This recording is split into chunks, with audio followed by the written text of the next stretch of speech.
ओम शांति। आज 10 अक्टूबर 2020 की साकार बाबा की मुरली है। बाबा ने कहा, मीठे बच्चे, तुम जब किसी को भी समझाते हो या भाषण करते हो तो बाबा बाबा कहकर समझाओ। बाप की महिमा करो, तब तीर लगेगा। प्रश्न है, बाबा भारतवासी बच्चों से विशेष कौन से प्रश्न पूछते हैं?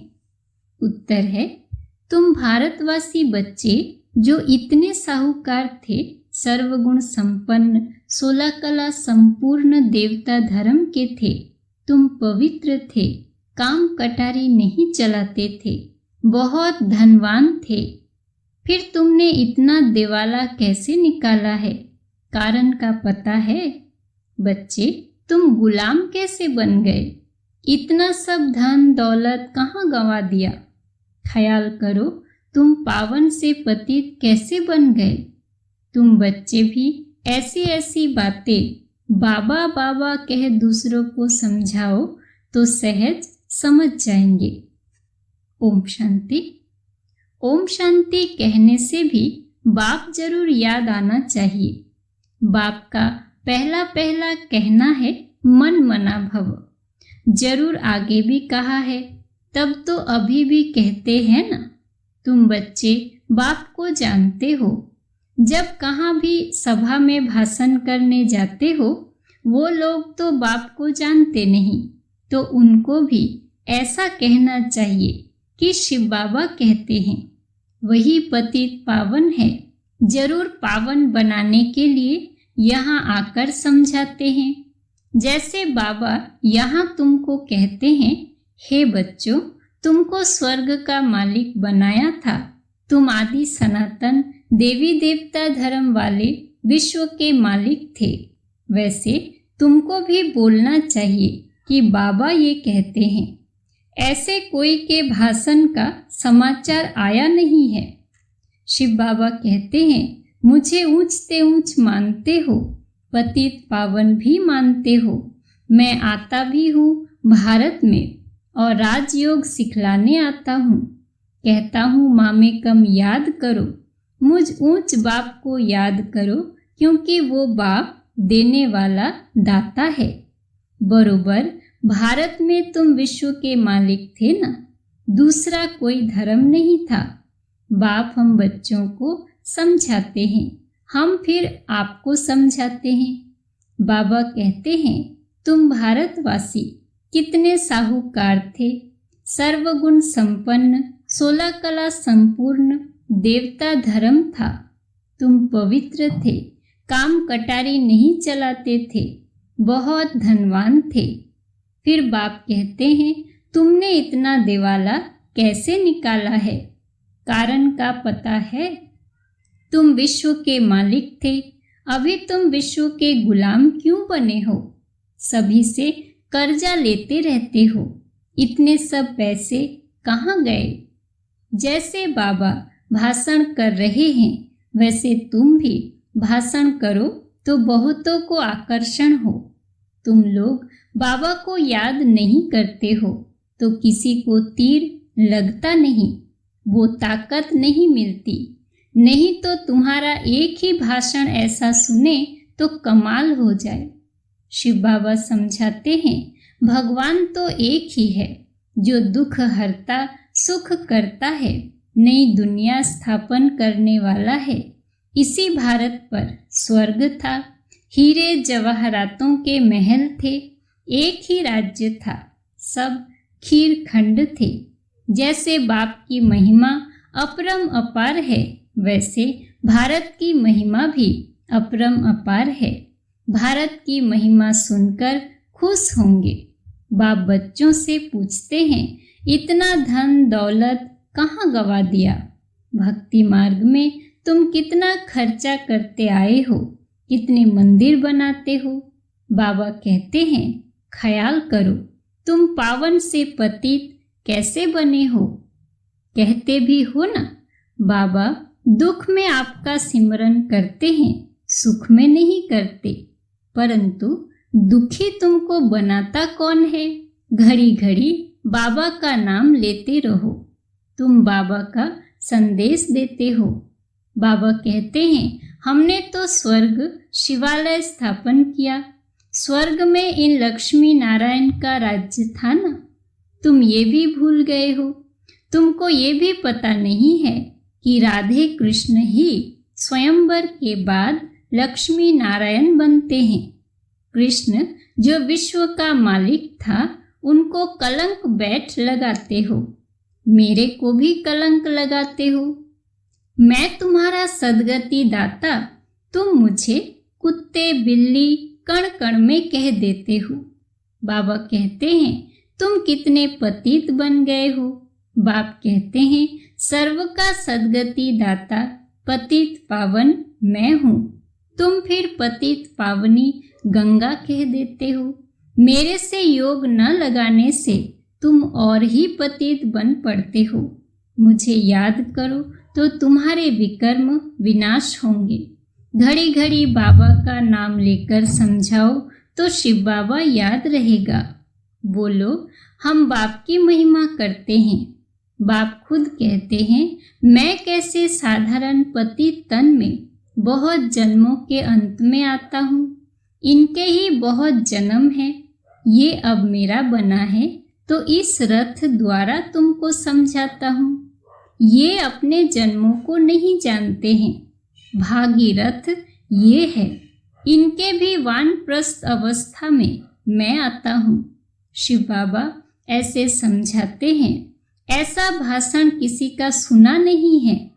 बाबा का तो नाम ही नहीं लेते हैं, सारा दिन बाबा को तो बिल्कुल याद ही नहीं करते हैं, झरमुई झगमुई में लगे रहते हैं और लिखते हैं कि हमने ऐसा भाषण किया, हमने ये समझाया।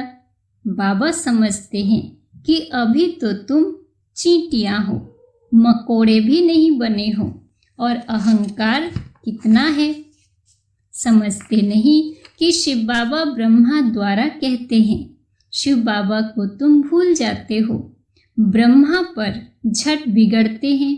बाप कहते हैं तुम मुझे याद करो, तुम्हारा काम है मेरे से, मुझे याद करते हो ना। परंतु तुमको भी पता नहीं है कि बाप क्या चीज़ है, कब आते हैं।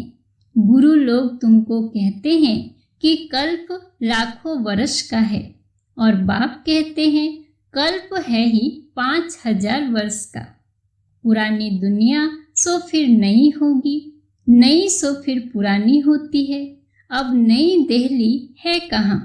दिल्ली तो जब परिस्तान होगी तब नई दिल्ली कहेंगे। नई दुनिया में नई दिल्ली थी, जमुना घाट पर, उन पर लक्ष्मी नारायण के महल थे, परिस्तान था। अभी तो कब्रिस्तान होना है, सब दफन हो जाने हैं। इसलिए बाप कहते हैं मुझ ऊंचते ऊंच बाप को याद करो तो पावन बनेंगे। हमेशा ऐसे बाबा बाबा कहकर समझाओ। बाबा नाम नहीं लेते हो इसलिए तुम्हारा कोई सुनते नहीं है। बाबा की याद न होने से तुम्हारे में जौहर नहीं भरता, देहो अभिमान में तुम आ जाते हो। बांधे लिया जो मार खाती है वो तुमसे जास्ती याद में रहती है, कितना पुकारती है। बाप कहते हैं तुम सब द्रौपदियाँ हो ना, अब तुमको नंगन होने से बचाते हैं। माताएं भी ऐसी कोई होती है जिनको कल्प पहले भी पूतना आदि नाम दिए थे, तुम भूल गए हो। बाप कहते हैं भारत जब शिवालय था तो उसे स्वर्ग कहा जाता था। यहाँ फिर जिनके पास मकान विमान आदि हैं वो समझते हैं हम स्वर्ग में हैं। कितने मूढ़मती हैं, हर बात में बोलो बाबा कहते हैं। ये हठ जोग तुमको मुक्ति थोड़े ही दे सकते हैं, जबकि सर्व का सद्गति दाता एक है, फिर गुरु किस लिए करते हो? क्या तुमको सन्यासी बनना है या हठ योग सीखकर ब्रह्म में लीन होना है? लीन तो कोई हो नहीं सकता, पार्ट सबको बजाना है। सब एक्टर्स अविनाशी हैं, ये अनादि अविनाशी ड्रामा है। मोक्ष किसी को मिल कैसे सकता है? बाप कहते हैं मैं इन साधुओं का भी उद्धार करने आता हूँ। फिर पतित पावनी गंगा कैसे हो सकती? पतित पावन तुम मुझे कहते हो ना। तुम्हारा मेरे से योग टूटने से ये हाल हुआ है। अब फिर से मेरे से योग लगाओ तो विकर्म विनाश होंगे। मुक्ति धाम में पवित्र आत्माएं रहती है।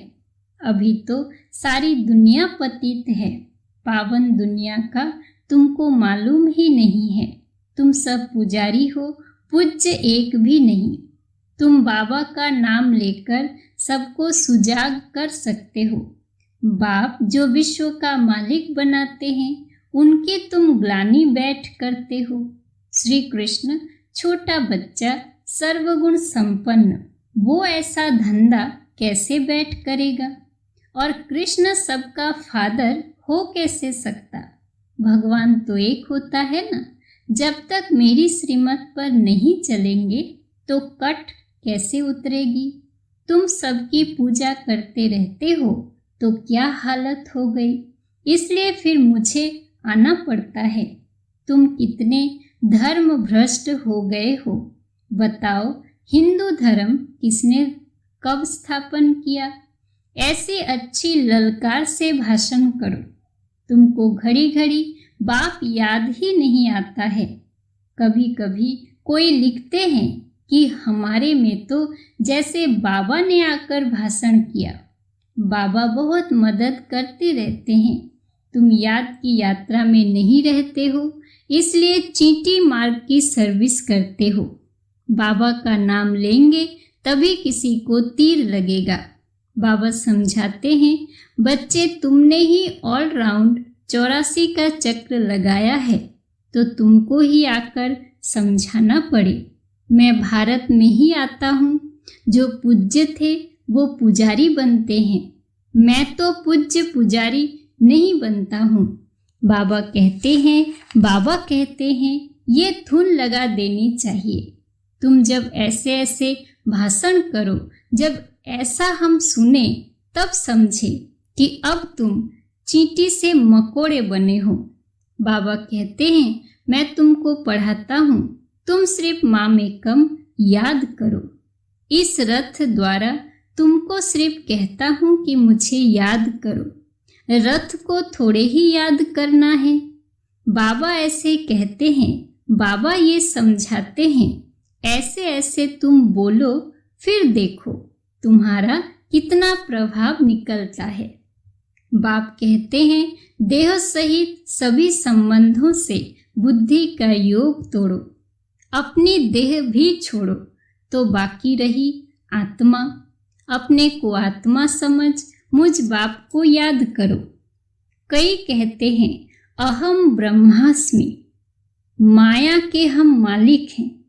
बाप कहते हैं तुम ये भी नहीं जानते कि माया किसको कहा जाता है और संपत्ति किसको कहा जाता है। तुम धन को माया कह देते हो। ऐसे ऐसे तुम समझा सकते हो। बहुत अच्छे अच्छे बच्चे मुरली भी नहीं पढ़ते हैं, बाप को याद नहीं करते तो तीर नहीं लगता, क्योंकि याद का बल नहीं मिलता। बल मिलता है याद से, जिस योग बल से तुम विश्व के मालिक बनते हो। बच्चे हर बात में बाबा का नाम लेते रहो तो कभी कोई कुछ कह न सके। सर्व का भगवान बाप तो एक है या सभी भगवान हैं। कहते हैं हम फलाने सन्यासी के फॉलोअर्स हैं। अब वो सन्यासी और तुम गृहस्थी, तो तुम फॉलोअर्स कैसे ठहरे? गाते भी हैं झूठी माया, झूठी काया, झूठा सब संसार, सच्चा तो एक ही बाप है। वो जब तक ना आए तो हम सच्चे नहीं बन सकते हैं। मुक्ति जीवन मुक्ति दाता एक ही है, बाकी कोई भी मुक्ति थोड़ी ही देते हैं जो हम उनके बने। बाबा कहते हैं ये भी ड्रामा में था। अब सावधान हो, आंखें खोलो। बाबा ऐसे कहते हैं ये कहने से तुम छूट जाएंगे, तुम्हारे ऊपर कोई बकवाद नहीं करेंगे। त्रिमूर्ति शिव बाबा कहना है, सिर्फ शिव नहीं। त्रिमूर्ति को किसने रचा? ब्रह्मा द्वारा स्थापना कौन कराते हैं? क्या ब्रह्मा क्रिएटर हैं? ऐसे ऐसे नशे से बोलो तब काम कर सकते हो, नहीं तो देहो अभिमान में बैठ भाषण करते हैं। बाप समझाते हैं ये अनेक धर्मों का कल्प वृक्ष है। पहले पहले है देवी देवता धर्म, अब वो देवता धर्म कहाँ गया? लाखों वर्ष कह देते हैं, ये तो 5000 वर्ष की बात है। तुम मंदिर भी उन्हों के बनाते रहते हो।